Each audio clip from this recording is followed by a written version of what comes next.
तो मेलाय, तो कारागृहात मेलाय, तो पोलीस लॉकअप मध्ये मिळालाय.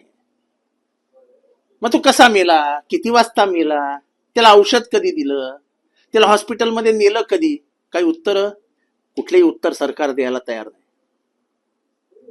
म्हणून काही समविचारी संघटना, आंबेडकरवादी संघटनांनी लॉंग मार्च काढला. परभणी ते नाशिक 400 किलोमीटर चालत आले, सरकारला तोपर्यंत जाग आली नाही. पण काल नाशिकमध्ये उत्स्फूर्त प्रतिसाद त्यांना मिळत गेला आणि सरकारने मग आपले हस्तक धाडले आणि मग त्यांना खोटे नाटी आश्वासने दिली आहेत. ते परदेशी, शिखर परदेशी नावाचे IAS ऑफिसर आहेत, त्यांच्या सहीनी. एवढे दिवस काय करत होतात? सोमनाथ सूर्यवंशी मरून आज जवळजवळ 2.5 महिने व्हायला आले. सरकार झोपलं होतं का? या सरकारला छोट्या समाजाबद्दल काहीच वाटत नाही का? तो काय अशिक्षित पोरगा होता का? लॉचा विद्यार्थी, कट्टर आंबेडकरवादी, कट्टर. मी कोरोनामध्ये आजारी होतो, तो माझ्या ओळखीचा नाही, पाळखीचा नाही.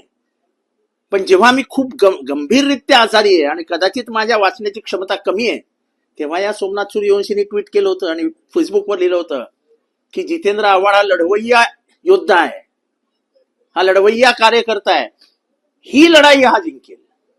तो सोमनाथ सूर्यवंशी हा माझा विचाराने भाऊ लागतो.